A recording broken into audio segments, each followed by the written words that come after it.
સૂર્યમાસ અનુસાર મહિનાની પૂર્ણાહુતિ અમાસના દિવસે થાય છે. આ દિવસે પૃથ્વીના કોઈ એક જગ્યા ઉપર સૂર્યગ્રહણ થતું જ હોય છે. એમાં પણ પોષ મહિનાની અમાસ એટલે મૌની અમાસ. આ દિવસે મૌન રહેવાનું સવિશેષ મહત્ત્વ છે.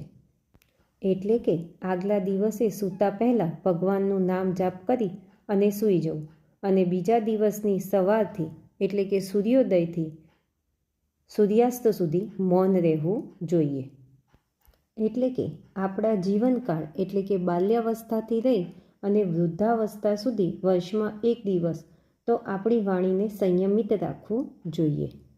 મૌનનો મતલબ એ પણ છે કે વ્યર્થ પ્રલાપથી દૂર રહેવું. મૌનથી વાણીની શુદ્ધતા અને મોક્ષની પ્રાપ્તિ શક્ય બને છે.